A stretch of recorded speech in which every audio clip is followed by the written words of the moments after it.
여러분 안녕하십니까? 부동산 세법의 이재준입니다. 앞으로 여러분과 함께 공인중개사 2차 과목의 하나인 부동산 세법에 관한 내용을 강의하도록 하겠습니다. 자, 여러분이 지금 들으시는 과목은 우리 부동산 세금, 즉 세금에 관련된 내용을 주된 내용으로 공부를 합니다. 이때 세금이라는 것은 여러분 아시다시피 법에서 정하고 있는 요건을 충족한 국민이나 주민일 때는 무조건 법률에서 세금이 부과됩니다. 이때 부과되는 세금은 세법이라는 법률에 의해서 부과되다 보니까 이 법을 잘 알면 알수록 세금을 좀 빠져나가시는 방법을 찾을 수가 있고요. 모르면 모르는 대로 다 내는 것이 세금이다라는 것을 좀 강의 들어가기 앞서 먼저 강조부터 드리도록 하겠습니다. 즉, 이 강조를 하는 이유는요. 세법은 비록 여러분한테 아시다시피 16문제가 출제가 되고 있지만은 그래도 세법을 공부할 때 조금 더 많은 관심을 갖고 공부하시면 이왕 일상생활에서 우리 세금을 줄일 수 있는 방법을 찾을 수도 있다라는 것을 좀 먼저 말씀드리면서 우리 세법에 관련된 내용 들어가도록 하겠습니다.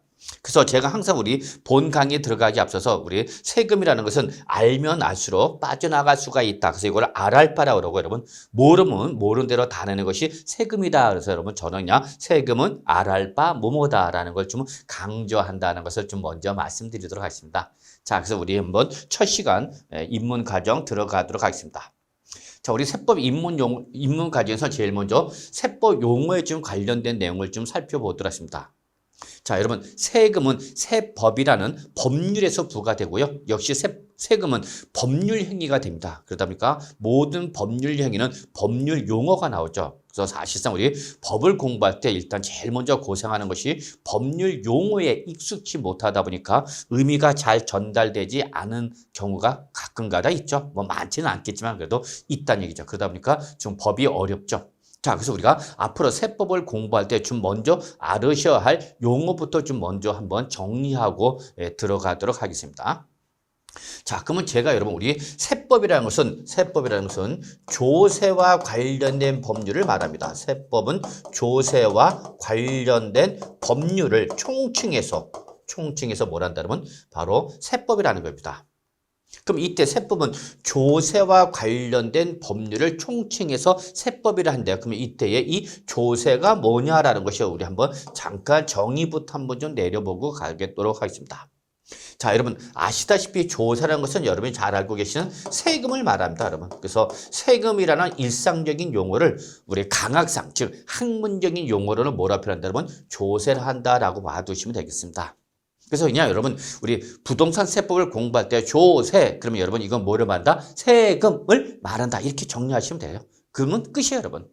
그래서 시험에는 조세가 뭐냐라고 시험에 나오지는 않아요, 여러분. 그냥 여러분이 알다시피 세금을 말한다라고만 기억하시면 됩니다. 다만 우리가 앞으로 조세에 관련된 내용을 공부하다 보니까 조세란 것이 뭐냐라는 어떤 법률상 또는 학문적으로 어떻게 정의를 내리고 있는지 확인 한번 하고 넘어가도록 하죠.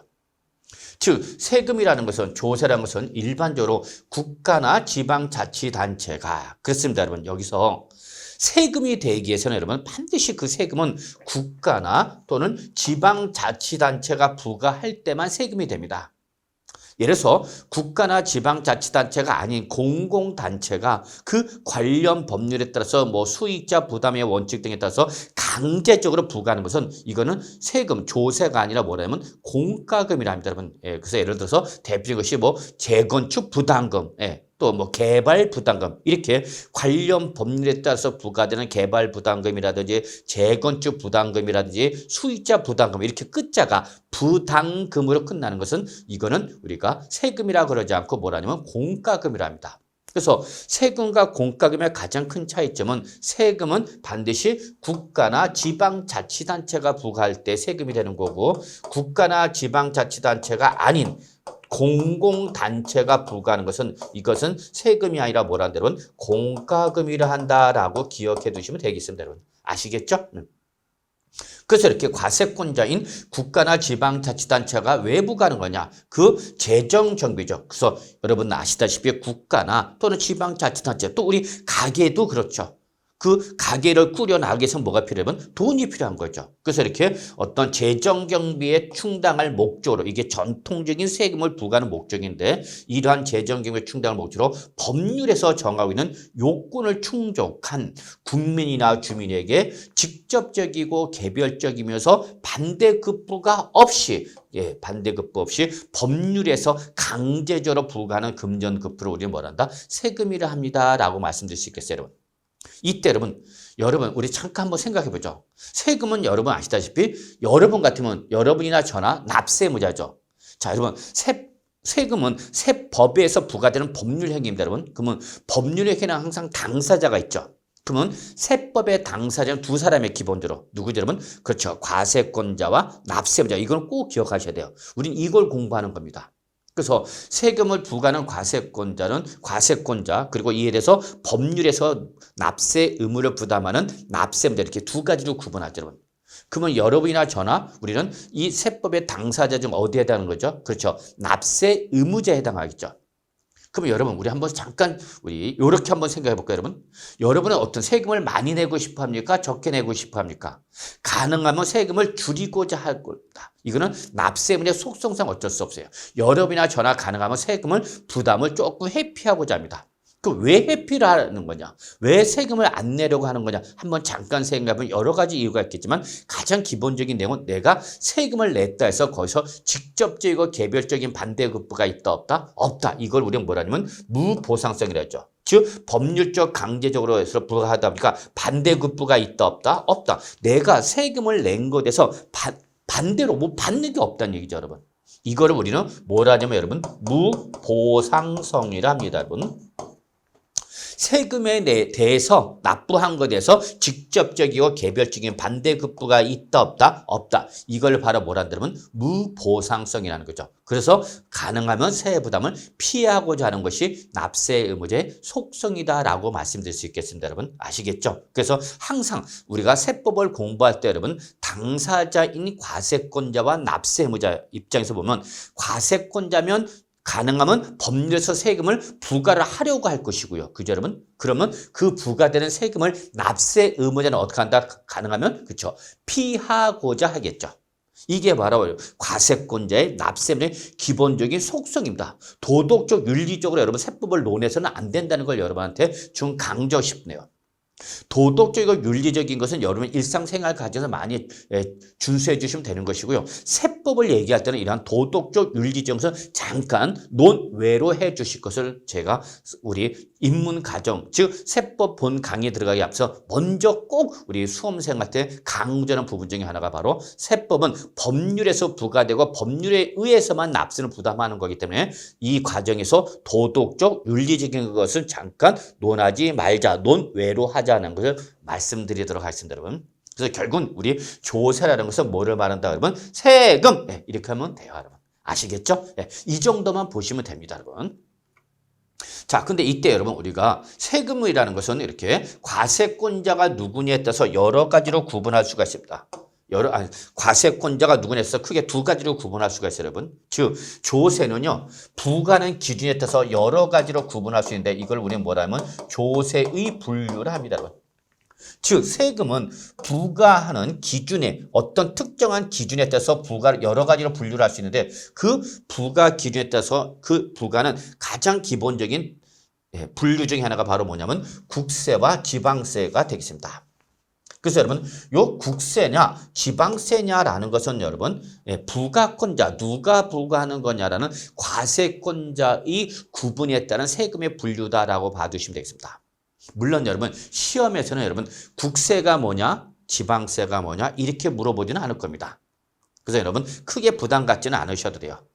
결론부터 내리면 국세는 글자 그대로 국가인 정부가 부과하는 조세를 바로 우리는 뭐라 하면 국세라는 겁니다. 그래서 국가가 부과한다 그래서 뭐라 표현한 거 여러분? 국세라는 거죠, 여러분.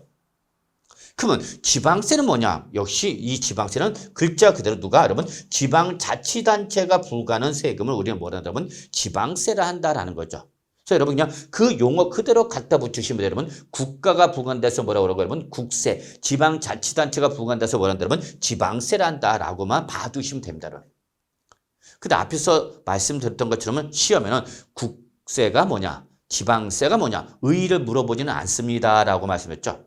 그러면 과거 초창기 때는 시험에 나온 부분이 있는데 뭐가 나왔냐면 그러면 국세에 해당하는 것이 뭐가 있고 지방세에 해당하는 것이 뭐가 있느냐 이렇게 물어볼 수는 있어요, 여러분. 무슨 말인지 아시죠? 국세가 뭐예요? 지방세가 뭐예요? 의의를 물어보지는 않는데 국세에 해당하는 것이 뭐가 있는 건지 지방세에 해당하는 것이 뭐가 있는지 물어볼 수 있다는 얘기죠, 여러분.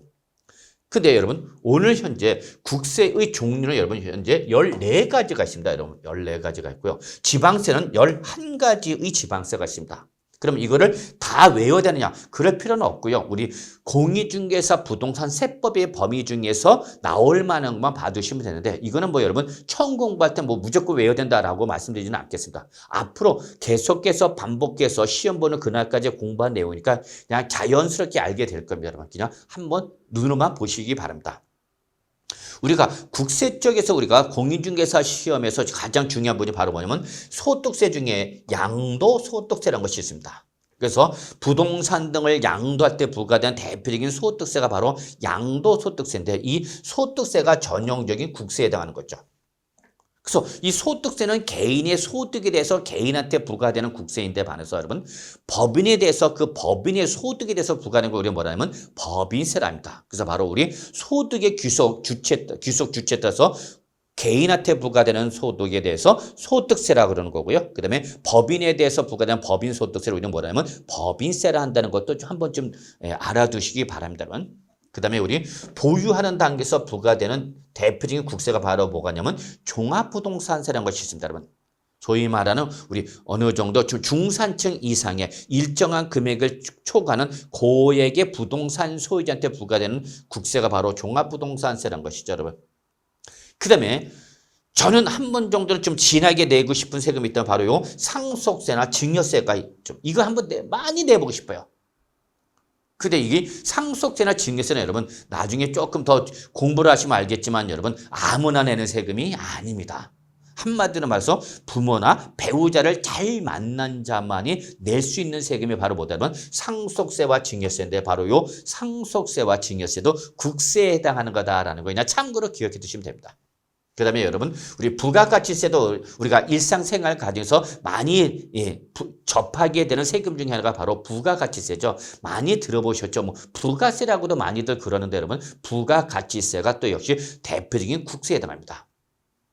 그 다음에 우리가 목적세 중에서 여러분 우리 농어촌 특별세라는 것이 있는데 여러분 이런 것이 국세에 있다라고 봐두시면 되겠고요. 이 중에서 여러분 우리가 공부할 것이 바로 뭐냐면 양도소득세, 그 다음에 종합부동산세, 그 다음에 여러분 농어촌 특별세 이것이 우리 공인중개사 이 부동산 세법에 해당하는 국세다 이렇게 봐두시면 되겠습니다. 여러분 아시겠죠? 자, 반해서 여러분 지방세는 지방자치단체가 부과하는 조세를 말합니다라고 했죠. 여러분 이때에 그 지방세 중에서 우리 공인중개사 시험법에 해당하는 것은 우리가 부동산을 취득할 때 부과된다 해서 취득세, 부동산에 대한 등기 등을 하는 과정에서 부과되는 등록면허세, 부동산을 보유하는 단계에서 부과되는 재산세, 그리고 이 재산세가 부과되는 이러한 우리 그 소방시설에 대해서 부과되는 지역자원시설세가 있습니다.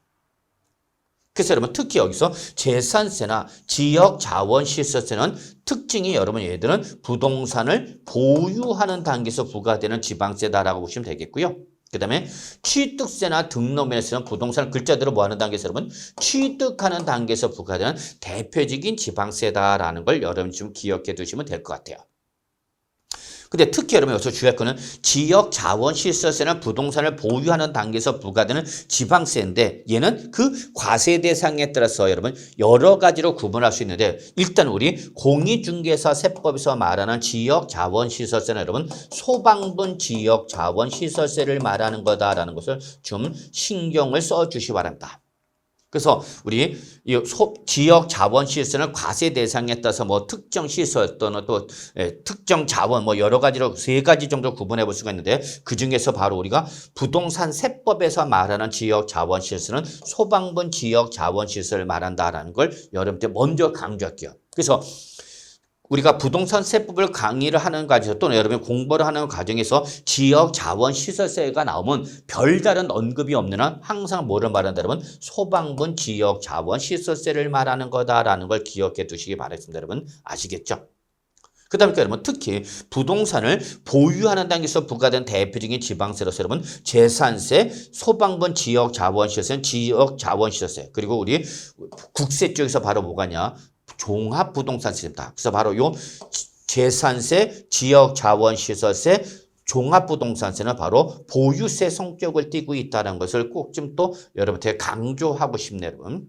자, 이런 거 외에도 여러분 우리 지방교육세나 지방소득세가 우리가 공인중개사 부동산 세법에 우리 해당하는 지방세다라는 것을 여러분한테 말씀드릴 수 있겠네요. 여러분 아시겠죠? 네, 이렇게 봐두시면 돼요. 그래서 결론은 우리가 국세에 해당하는 것으로서 우리 공인중개사 시험법에 해당하는 것이 양도소득세, 종합부동산세, 농어촌특별세 요 세 가지 좀 신경 써주시고요. 그 다음에 지방세 중에서는 취득세, 등록면허세, 재산세 이름만 기억하면 되는 소방분 지역자원시설세 그리고 부가세 성격을 띠고 있는 교육세와 우리 소득세에 대해서 부과되는 지방소득세 요 정도가 우리 대표적인 부동산 세법에서 말하는 지방세다 이렇게 결론 내리시면 되겠습니다. 아시겠죠 여러분? 네, 이렇게 봐주시면 되겠네요. 자 그런데 이때 여러분 우리가 조금 보충적으로 정리를 할 게 뭐가 있냐면 자, 여러분 지방세는 누가 부과하는 세금이라고 그랬죠, 여러분? 그렇죠. 지방자치단체가 부과하는 세금을 말합니다라고 말씀드렸어요, 여러분. 그럼 이때에 즉 지방세 과세권자는 지방자치단체가 되는데요. 이 지방자치단체는 기본적으로 지방자치법에 적용을 받습니다. 이때 지방자치법상 지방자치단체는 여러분 크게 수직적 상하 관계로서 여러분 광역지방자치단체로서 도를 두고 있고요. 도. 그리고 이 광역지방자치단체 밑에 하부지방자치단체라서 뭐가 있냐면 기초지방자치단체인 시 또는 군이 있다라는 것을 여러분한테 좀 먼저 강조하고 싶습니다. 여러분. 즉 지방자치법상 지방자치단체는 광역지방자치단체는 뭐를 두고 있고 도를 두고 있고 그 도 밑에 하부지방자치단체죠. 그래서 여러분 광역지방자치단체가 상급 지방자치단체라면 기초지방자치단체는 하급 지방자치단체를 말한다 보시면 되겠고요. 그래서 도 밑에 뭐가 있다 여러분 시나 군이 있다는 걸 여러분이 꼭 좀 기억해 두시기 바랍니다. 그러면 예를 들어서 여러분 우리 경기도 우리 분당 우리 경기도 성남시죠, 여러분. 경기도 성남시 분당구 예를 들어보죠. 그러면 경기도 성남시 분당구 할 때 경기도 도가 바로 뭐가 되는 거예요, 여러분? 광역지방자치단체에 해당하는 거죠. 그 다음에 기초지방자치단체에서 우리 뭐가 있죠, 여러분? 성남시는 바로 기초지방자치단체 얘기죠. 그리고 그 시 밑에 여러분 역시 뭐 분당구, 수정구 뭐 여러 가지 구가 있네요, 여러분. 예, 그러면 그때에 경기도가 광역지방자치단체가 되는 거고 성남시가 뭐가 되는 거다, 여러분? 기초지방자치단체다라는 걸 기억해 두시기 바랍니다. 근데 기초지방자치단체는 모두 시가 되는 것은 아니고 여러분 또 군이 되는 경우도 있습니다. 그러면 어떨 때 시가 되고 어떨 때 군이 되는 것은 되는 거냐? 그는 기초지방자치단체의 성격에 따라서 여러분 농어촌 지역의 성격을 띠면 군이 되는 거고요. 농어촌 성격을 띠면 군, 그 다음에 도시시 성격을 띠면 시가 되는 거다라고 봐두시면 되겠습니다, 여러분.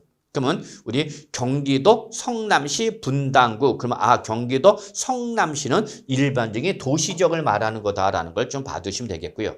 자, 예를 들어서 강원도 평창군이다 볼까요, 여러분? 그러면 강원도가 뭐가 되는 거고 광역지방자치단체가 되는 거고 그 다음에 평창군이 뭐가 되는 거예요, 여러분? 기초지방자치단체가 되는 거죠. 여기까지가 우리 지방자치법상 지방자치단체입니다. 무슨 말이냐면 경기도 성남시 분당구 할 때 경기도가 광역지방자치단체고 성남시가 기초지방자치단체면 뭐는 분당구 이때의 분당구는 이거는 지방자치법상 지방자치단체가 아닌 겁니다, 여러분. 이거는 임명직입니다, 임명직. 즉 제가 말씀드린 여기 도와 시구는 뭐죠, 여러분? 선거직이죠, 여러분. 그래서 여러분 지방자치단체 장을 선거할 때 여러분은 도지사 또는 시장이나 군수를 선거로 했을 거다라는 걸 여러분이 기억하고 오시면 될 것 같아요. 그래서 기본적으로 지방자치법상 지방자치단체는 다시 한번 정리하면 광역지방자치단체의 도 그리고 그 밑에 하부지방자치단체에서 뭐가 있다 여러분? 시 또는 군이 있다는 걸 좀 먼저 말씀드리고 싶습니다 여러분. 그러면 이때 이 도와 시, 군이 있냐? 또 이 도와 동급으로서 서울은 뭐가 되는 거죠 여러분? 바로 서울특별시가 되는 거죠. 서울특별시죠. 그 다음에 여러분 우리 이 특별시와 동급으로서 여러분 광역지방자치단체에 뭐가 있냐면 인천, 대전, 대구, 울산, 부산, 광주 여기가 어디죠 여러분? 바로 광역시죠 여러분. 광역시. 그래서 여러분 이렇게 도와 동급으로서 뭐가 있다? 서울특별시가 있고요. 그 다음에 인천, 대전, 대구, 울산, 부산, 광주 뭐 이런 광역시가 있다는 걸 기억해 두셔야 됩니다. 그래서 여러분 우리 특별시나 광역시는 여러분 바로 도와 동급인 광역지방자치단체에 해당합니다.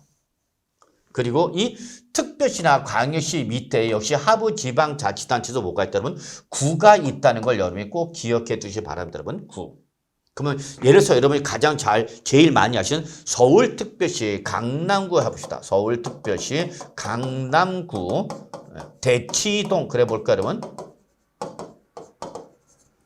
그러면 이때 서울특별시가 뭐가 되는 거고 여러분? 그렇죠. 광역지방자치단체에 해당하죠. 그 다음에 강남구가 바로 뭐가 되는 거죠 여러분? 기초지방자치단체에 해당하는 거죠. 그래서 특별시나 광역시의 밑에 하부지방자치단체인 기초지방자치단체는 시, 군이 나오는 게 아니라 뭐가 나온다 여러분? 구가 나온다는 걸 꼭 기억해 두시기 바라겠습니다 여러분. 아시겠죠 여러분?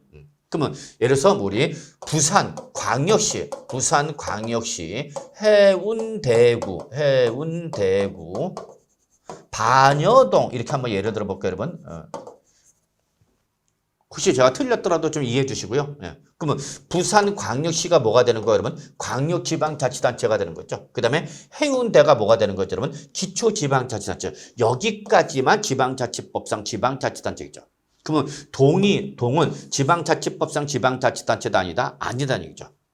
근데 여러분 여기서 우리 아까 예를 들 때 경기도 성남시 분당구 이렇게 말씀드렸죠 여러분.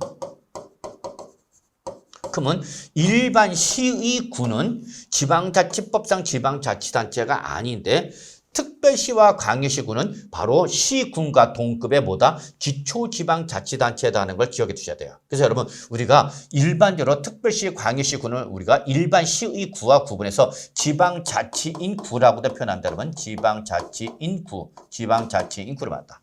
그래서 지방자치인구를 말한다. 그러면 여러분 특별시나 광역시의 하부지방자치단체인 구를 말하는 거구나라는 걸 좀 기억해 두시면 고맙겠습니다. 여러분. 그래서 결론은 우리 지방자치법상 지방자치단체는 광역지방자치단체에서 도와 그 밑에 하부지방자치단체, 기초지방자치단체에서 시 또는 군이 있고요. 그리고 이와 동급수 수평적이죠 여러분. 여기는 수평적, 여기는 수직적 상하 관계라면 여기는 수평적이죠. 그래서 도와 동급의 특별시장이나 광역시장이 있고 그 특별시나 광역시 밑에에 하부지방자치단체에서 기초지방자치단체에 뭐가 있다면 구가 있다. 그래서 특별시와 광역시의 구는 기초지방자치단체이다라는 걸 기억해 두시고요. 다만 일반 시의 구는 지방자치법상 지방자치단체가 아니다라는 걸 기억해 두셔야 돼요. 그래서 우리가 부동산 세법을 공부할 때 여러분 우리 시장, 군수, 구청장이 나오면요. 시장, 군수, 구청장이 나오면 그 구청장은 바로 특별시, 광역시의 구청장을 말하는 거고 일반시의 구청장을 말하는 것은 아니다라는 걸 꼭 좀 기억해 두시기 바랍니다. 여러분. 아시겠죠? 자, 여기까지가 기본적으로 여러분 우리 지방자치법상 지방자치단체고요. 그 다음에 특별법에서 여러분 특별자치시가 있고 여러분 특별자치시가 있고 그 다음에 특별자치도가 있기도 하죠 여러분. 그래서 여러분 특별자치시의 가장 대표적인 예가 바로 뭐죠 여러분? 그렇죠. 세종자치시 생각하시면 되겠어요. 그 다음에 특별자치도는 뭐가 있죠 여러분? 바로 제주 특별자치도가 되는 거죠. 물론 이거 말고도 또 여러분 우리 특별자치도가 있죠 여러분. 그래서 이렇게 이것들은 특별법에 의한 우리 지방자치단체에 해당하는 거죠. 그래서 여기까지가 우리 지방자치법상 지방자치단체고 특별법에 의한 지방자치단체에서 특별시나 특별자치도가 있다는 걸 좀 기억해 주시면 고맙겠습니다. 그래서 여러분 여기 보시면 알겠지만 우리 지방자치단체는 광역지방자치단체에서 우리 도가 있고 그 밑에 하부지방자치단 수직적위원회로 해서 시 또는 군이 있고 이와 수평적으로서 여러분 우리 서울특별시와 그다음에 인천, 대전, 대구, 울산, 광주인가 여러분 여기까지가 광역시고 그다음에 요 특별시나 광역시 밑에 구가 있다라는 걸 요걸 말하는 거고요. 그 다음에 우리 기타 특별법에서 특별자치도나 특별자치시가 바로 우리 지방세의 과세권자로 나온다는 걸 기억해 주셔야 합니다. 그러면 제가 이렇게 지방세를 강의하다가 이걸 먼저 말씀드린 이유는 뭐냐면 지방세는 이렇게 지방자치단체의 그 과세권자에 따른 구분이 달라집니다. 무슨 말이냐면 지방세는 지방세의 종류에 따라서 여러분 이렇게 도지사나 특별시장, 광역시장에 부과하는 지방세가 있습니다. 여러분. 그럼 이때 광역지방자치단체 중에 부과하는 대표적인 지방세로서 뭐가냐면 즉 도지사나 특별시장, 광역시장에 부과하는 대표적인 지방세가 바로 뭐냐면 취득세가 있습니다. 여러분. 이건 꼭 기억해 두셔야 합니다. 그래서 취득세는 누가 부과한다 그러면 그 납세제를 관할하는 도지사나 특별시장 또는 광역시장이 과세권자가 되기도 합니다.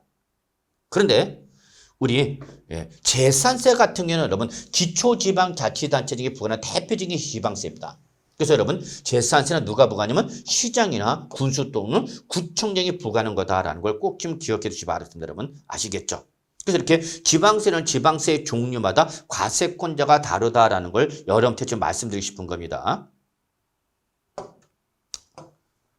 자, 그래서 이렇게 도지사나 특별시장, 광역시장에 부과하는 대표적인 것이 바로 취득세가 있고 시장이나 군수 또는 구청장이 부과하는 대표적인 지방세가 바로 뭐가 있다면 재산세가 있다는 거죠, 여러분. 이걸 여기서 지금 제가 취득세, 재산세를 표현한 겁니다, 여러분. 아시겠죠, 여러분?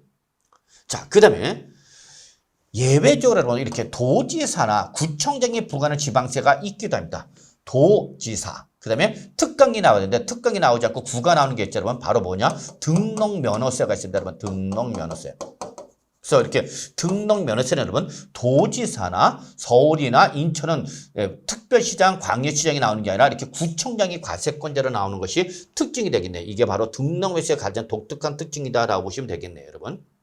또는 거꾸로 이렇게 특강시장이나 시장 군수가 부과하는 지방세가 있기도 합니다, 여러분. 바로 뭐가 있냐면 지방소득세가 이렇게 과세권자는 바로 특강시장이나 또는 시장이나 군수가 부과하는 지방세에 해당하는 거다라는 걸 좀 여러분이 꼭 좀 신경을 써주시면 고맙겠습니다.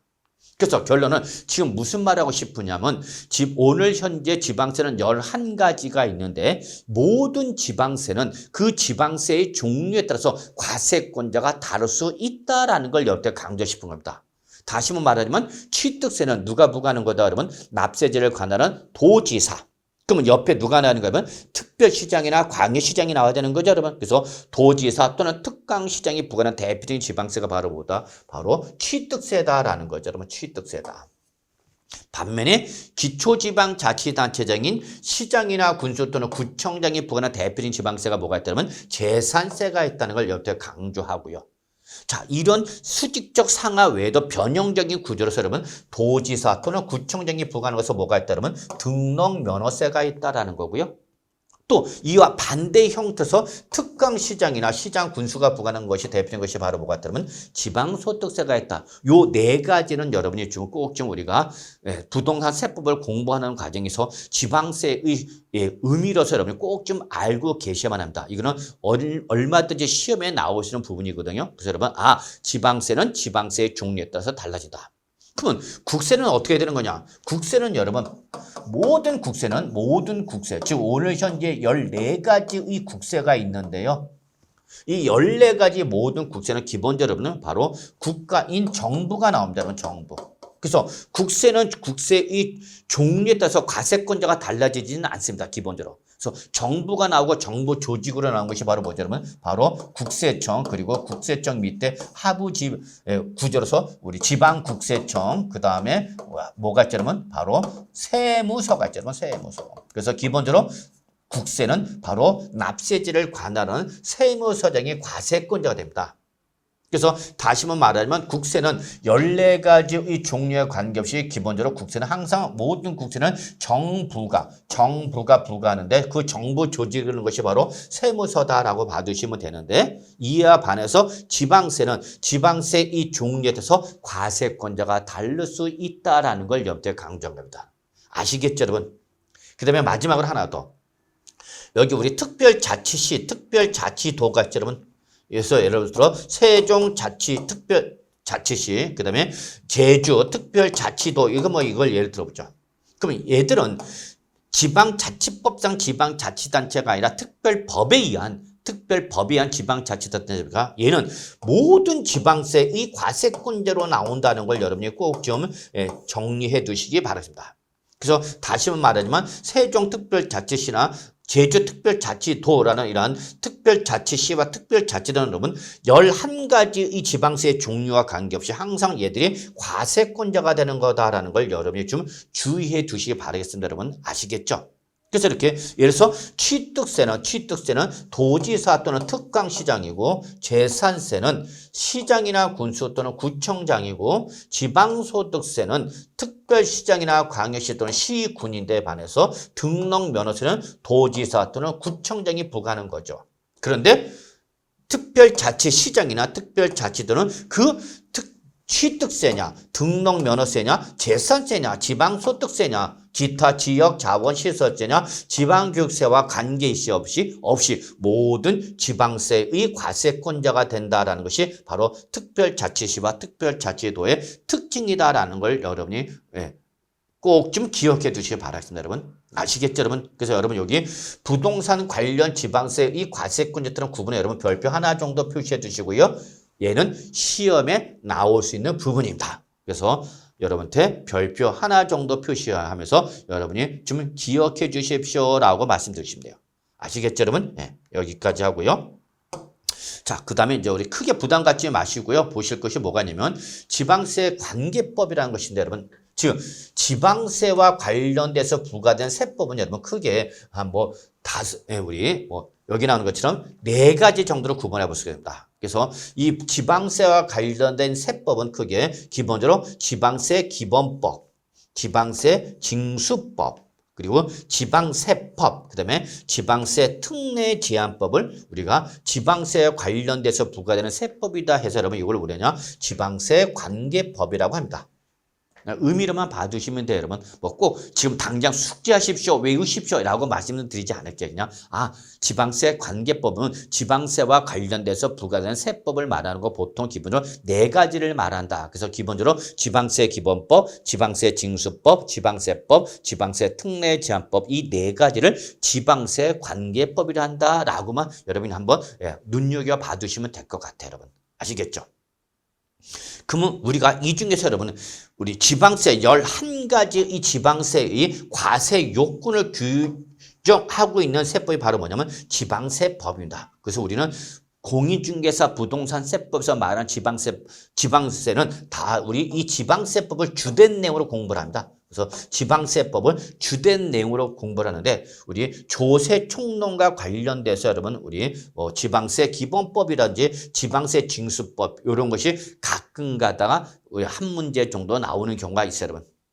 그러면 이때 지방세 기본법이나 지방세 징수법이나 지방세 특례 제한법은 모든 지방세에 기본적이고 공통적으로 적용되는 규정인데요.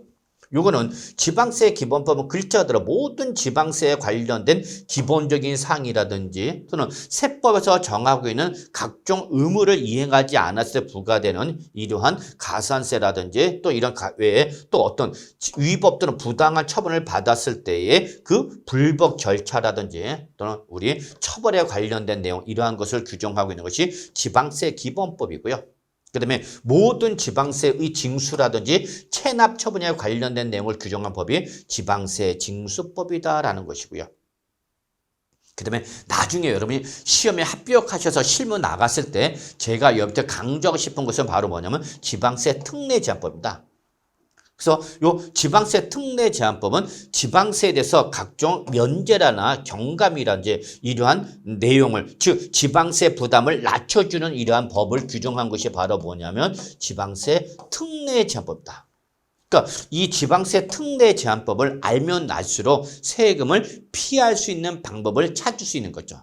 자, 제가 여러분들 본 강의에 들어가기 전에 첫 시간 앞에 이렇게 설명했죠.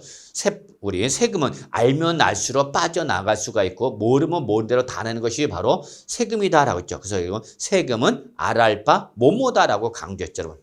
이때 바로 지금 여러분이 실무 나갔을 때 많이 개별적으로 공부를 해두신 것이 바로 뭐다라면 지방세 특례 제한법이라는 것을 좀 잘 알아두시면은 그만큼 세금을 적게 낼 수 있는 방법을 알 수 있다 이렇게 말씀드릴 수 있겠습니다, 여러분. 아시겠죠, 여러분? 예. 그래서 이렇게 이러한 지방세 관계법은 기본적으로 우리 지방세법 외에 지방세 공통적으로 적용되는 지방세 기본법, 지방세 징수법, 지방세 특례 제한법을 말하는데 우리 공인중개사에서 중점적으로 공부하는 것은 뭐다 그러면 지방세법이다라는 걸 말씀드리도록 하겠습니다, 여러분. 아시겠죠, 여러분? 예. 그래서 이거는 그냥 가볍게 봐두시면 됩니다. 특히 여러분 요 지방세에 관련된 면제, 경감 또는 우리 비과세에다 이제 이러한 세부담을 줄여주는 규정을 우리 지방세 특례 제한법이라고 했죠. 그러면 지방세도 말고 국세도 이런 것이 있죠, 여러분. 그래서 국세와 관련된 면제, 경감 또는 이렇게 어떤 비과세라든지 기타 세부담을 국세부담을 줄여주는 법을 우리는 뭐라 하냐면 여러분 이걸 조세 특례 제한법이랍니다, 여러분. 조세 특례 제한법. 그래서 여러분 여기 특례 제한법은 똑같죠, 여러분. 그래서 지방세 관련된 것은 지방세 특례 제한법, 국세와 관련된 것은 조세 특례 제한법이라 한다는 걸 여러분이 시험에는 안 나올 거야. 그러나 여러분 나중에 참고로 꼭 한번 알고 계십시오라고 말씀드리고 싶은 것이 바로 요 지방세나 국세의 부담을 줄일 수 있는 방법을 규정하고 있는 것이 바로 조세 특례 제한법 또는 지방세 특례 제한법이다라는 걸 여러분께 말씀드리도록 하겠습니다, 여러분. 아시겠죠, 여러분? 네, 이렇게 좀 봐주시면 되겠네요. 자, 그래서 여기까지가 여러분 우리 국세와 지방세가 뭐냐? 그 다음에 이 국세와 지방세 중에서 우리 시험범위에 해당하는 것이 뭐가 있다? 그 다음에 특히 이때 국세는 모든 국세는 정부가 과세권자로 나오지만 지방세는 지방세 종류에 따라서 지방자치단체가 다릅니다라는 걸 말씀드린 겁니다, 여러분. 아시겠죠? 네, 그래서 여기까지 우리가 기본적인 국세와 지방세에 관련된 내용이 되겠고요. 자, 이거 외에 이제 우리 지방세 분류로서 가장 기본적인 것이 바로 뭐냐면 보통세와 목적세라는 것이 있습니다, 여러분. 자, 그냥 이번 입문 과정에서만 그냥 한 번 정도 보고 넘어가셔도 되겠습니다, 여러분. 뭐 크게 숙지할 필요까지는 없어요, 여러분. 즉, 이 조세를 부과하는 세금을 부과하는 목적이 있느냐 없느냐에 대해서 일반적으로 부과하는 세금이냐 아니면 어떤 특정한 목적을 가지고 그 법에서 규정하고 있는 특정한 용도로만 사용할 수 있는 제한을 두고 있는 예외적인 법이냐에 대해서 여러분 크게 보통세와 목적세로 구분합니다. 보통세와 목적세. 그럼 목적세는 여러분 뭐 다른 말 보지 마시고 글자로 어떤 특정한 목적을 가지고 부과하는 요거는 예외적인 조세입니다, 여러분. 예외적인 조세입니다. 즉 일반적인 조세는 우리가 보통세라고 하는데 반해서 이 일반세인 보통세와 구분되는 것으로서 뭐가 있다면 목적세가 있고 이 목적세는 그 법에 의해서 그 특정한 세금이 어디다만 사용할 수 있게 용도가 지정돼서 그 지정된 용도로만 사용할 수 있는 이러한 예외적인 조세를 우리가 뭐라 한다 그러면 목적세라 한다라는 거죠, 여러분. 대표적인 것이 여러분 국세 쪽에서 여러분 우리 교육세, 교통에너지 환경세, 그다음에 농어촌 특별세 요 세 가지가 대표적인 국세의 목적세에 해당합니다. 지방세도 목적세가 있습니다, 여러분. 지방세도. 그래서 바로 지방세에서 목적세로서는 바로 우리 뭐가냐? 지역 자원 시설세 또는 뭐 여러분 지방 교육세 요 두 가지가 지방세 쪽에서 목적세에 해당합니다. 그래서 요 부분은 여러분 가끔가다 시험에 예전에 나와서 지금은 잘 안 나옵니다. 거의 수준 자체가 올라갔기 때문에 정말 요즘 부동산 세법 난이도가 점점 올라가고 있는데요.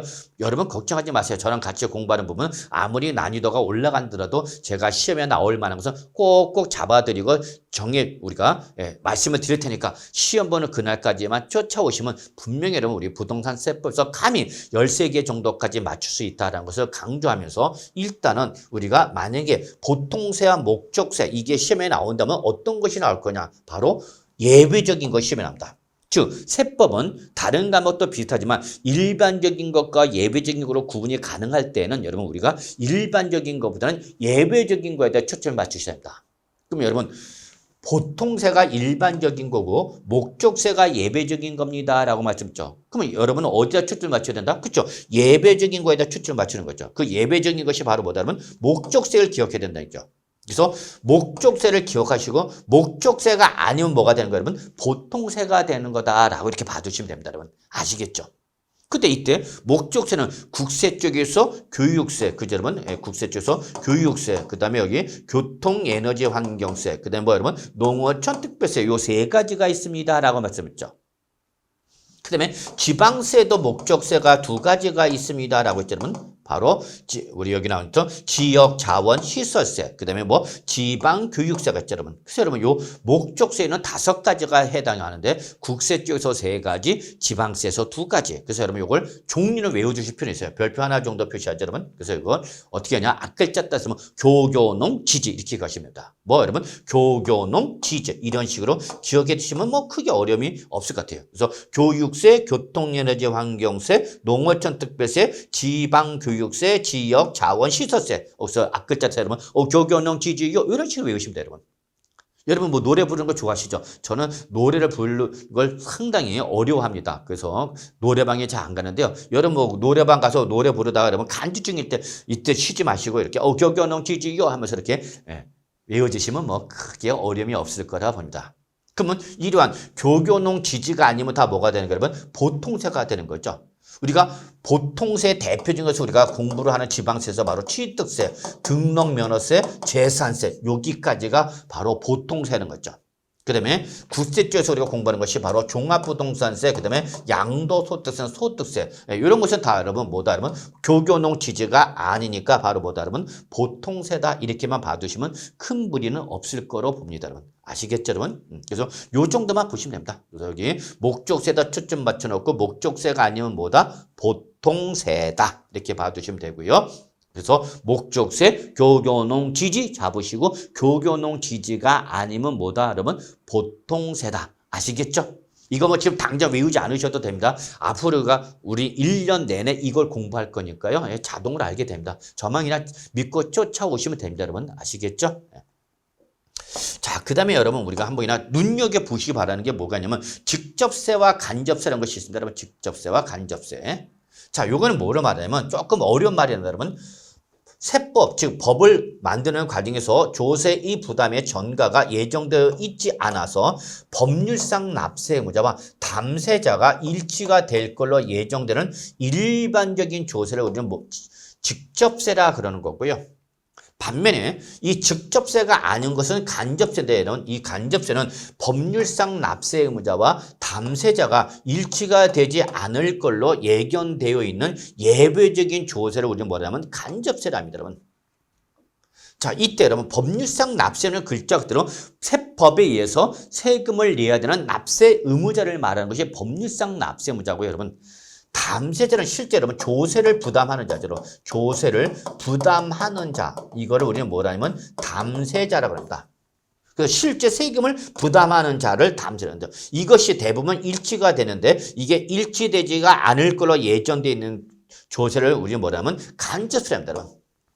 자, 이 간접세 대표적인 것이 바로 뭐냐면 우리 부가가치세 여러분 대표적인 거 있죠. 또 주세라든지 여러분 이런 것이 대표적인 간접세다.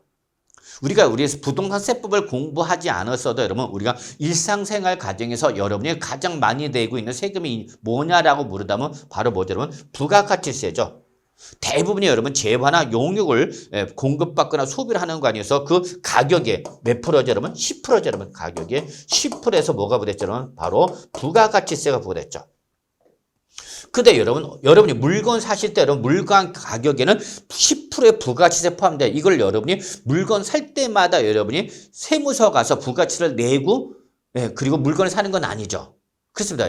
이때에 여러분 우리가 부가가치세법상 관할 세무서에 부가가치세를 납부할 법률상 납세는 누구냐? 이거는 사업자입니다. 여러분 사업자.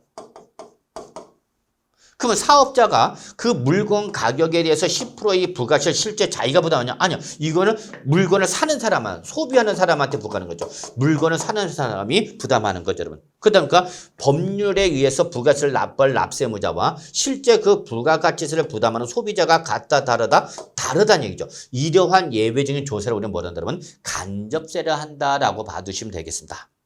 그래서 그러한 개념으로서 나온 것이 부가가치세, 개별소비세, 주세, 교통에너지 환경세, 그 다음에 인지세, 증권거래세 등이 이에 해당하는데 뭐 이걸 외우실 필요는 없어요, 여러분. 예. 그럼 우리 부동산세법은 대부분 부동산세법은 다 직접세에 해당이 됩니다, 여러분. 그래서 예를 들어서 우리 취득세라든지 등록면허세, 재산세, 우리 종합부동산세, 양도소득세는 우리가 부동산세법에서 공부하는 것은 대부분 다 뭐다 하면 직접세다라는 걸 좀 여러분이 주의만 해 두시면 될 것 같아요, 여러분. 아시겠죠? 그래서 여러분 우리 직접세와 간접세를 여러분 잠깐 말씀드렸고요. 근데 여러분 나중에 실무 나가시면 여러분 우리가 시험에는 거의 나오지는 않지만 여러분 인지세라는 것이 있어요, 여러분. 인지세. 예, 그래서 요 인지세 같은 경우는 여러분 우리 실무 나가면 여러분과 관련되기 때문에 지금은 당장 외우실 필요는 없지만 이렇게 인지세도 여러분 대표적인 간접세다 한다. 물론 진짜 중요한 건 부가가치세도 여러분 아주 중요합니다. 실무 나가시면. 근데 이걸 뭐 시험에 합격했을 때 얘기죠. 가끔가다 이런 얘기를 하면 또 왜 시험 공부하기 때 바빠 죽겠는데 실무적인 내용을 말한 것이 아니라 앞으로 여러분 실무와 관련된 세금이다라는 걸 말씀드린 겁니다, 여러분. 아시겠죠, 여러분? 네. 자, 그 다음에 이거 외에도 뭐 이제 인세와 물세 이런 것인데 여러분 이거는 가볍게 읽어만 보시기 바랍니다. 네, 그래서 요거는 사람한테 부과되는 거고 요거는 과세 물건에서 부과된다 해서 여러분 인세 또는 물세라고 구분한다라는 보시면 되겠고요. 특히 요 인세는 여러분 항상 납세 의무자별로 합산 과세를 하고 여러분 납세 의무자별로 합산 과세를 하는 거고 이때에 적용하는 세율이 대부분 누진세율입니다, 여러분. 그래서 여러분이 이렇게 보시면 돼요. 물세는 물건, 과세 물건에 대해서 부과되다 보니까 여러분 얘는 과세 물건별로 개별 과세를 하고 여러분 개별 과세를 하고 그리고 얘들은 대부분 비례세를 적용한다라는 걸 여러분이 한 번 정도 이렇게 눈여겨 봐주시고요. 이건 지금 당장 외울 필요는 없어요, 여러분. 앞으로 우리가 본 부동산 세법을 공부할 때 계속해서 나오는 말이기 때문에 그때 듣는 말이다라고 먼저 말씀드리겠습니다, 여러분. 그래서 인세는 여러분 납세 의무자를 중심으로 해서 중점적으로 하여 인적사항을 고려하여 그 과세 물건에 대한 가액을 합산 과세를 하고 여러분 합산 과세할 때 항상 어떤 세율이 나오냐면 누진세율이 나온다. 요건 여러분한테 강조하고 싶습니다. 기본적으로 합산 과세면 어떤 세율이 나온다면 누진세율이 나온다는 걸 좀 기억해 두시고요. 물세는 여러분 개별 과세, 물건별로 개별 과세면 기본적으로 비례세율이 나온다라는 걸 여러분이 맞대응 시킬 수만 있으면 될 것 같아요, 여러분. 자, 그래서 여기까지만 여러분이 좀 신경 써주시고요. 예, 그래서 일단 이번 시간에 여기까지 하도록 하겠습니다, 여러분. 아시겠죠? 예.